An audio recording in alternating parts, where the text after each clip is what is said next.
Hello everyone, today I'm going to start a new topic interesting multiply by Vedic math।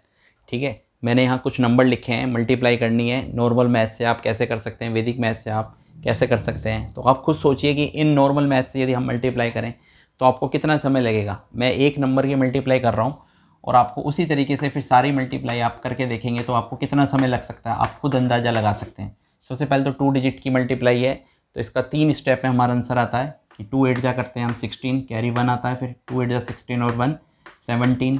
ठीक है, फिर cross 8 8 जा 64, carry 6 लग गई, 8 8 जा 64, 64 और 6 70, और आप फिर ऐड भी करते थे 6 7 और 4 11, कैरी 1 1 और 1 2 और 7। ठीक है, तो आप इस तरीके से ही मल्टीप्लाई करेंगे तो आपको इतना समय लगेगा। ठीक है, तो मुझे कम से कम इसमें 1 मिनट तो इसमें लगा होगा करने में। तो 1 2 3 4 5 6, तो इसका मतलब इन क्वेश्चनों को करने में मुझे 6 मिनट लगेगा। बट वैदिक मैथ की सहायता से आप थोड़ा टाइम भी आप नोट करें कितने समय में मैं इनको कर सकता हूँ।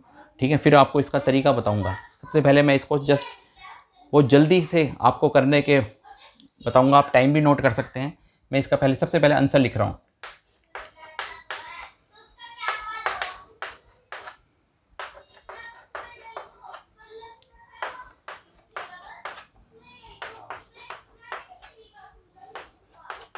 जस्ट 10 सेकंड तक मैंने इन क्वेश्चनों को कर दिया है। अभी आपको ये बताया जाएगा कि इन क्वेश्चनों को मैंने कैसे करा है। ठीक है, सबसे पहले इन क्वेश्चनों को आप देखिए। इन क्वेश्चनों में फर्स्ट डिजिट मैंने सेम लिखी है, फर्स्ट डिजिट सेम है और लास्ट की डिजिट का सम 10 आ रहा है, तो ही हम ये कंसेप्ट अप्लाई कर सकते हैं।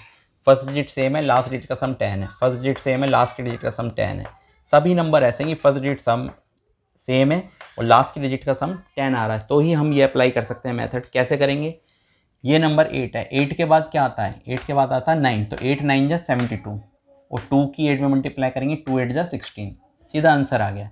7 के बाद क्या आता है 8, 7 8 जा 56, 7 3 जा 21, 6 के बाद आता है 7, 6 7 जा 42, 6 4 जा 24, 5 के बाद आता है 6, 5 6 जा 30, 7 3 जा 21, 3 के बाद आता है 4, 3 4 जा 12, 1 9 जा 9, बट 9 को 2 डिजिट में लिखना है हमें, 0 9, 1 के बाद आता है 2, 1 2 जा 2, 8 2 जा 16।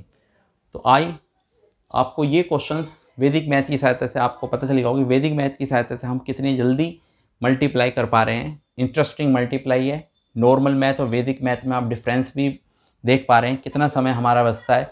बच्चे तो इनकी मल्टीप्लाई करने में भी कभी कभी मल्टीप्लाई गलत कर सकते हैं, बट ईजी वे में ना, तो इसमें क्वेश्चन हमारा गलत होने का और टाइम भी बचेगा। तो आई होप ये मल्टीप्लाई के क्वेश्चंस, इंटरेस्टिंग मल्टीप्लाई क्वेश्चन आपको बहुत अच्छे लगे होंगे। Thank you.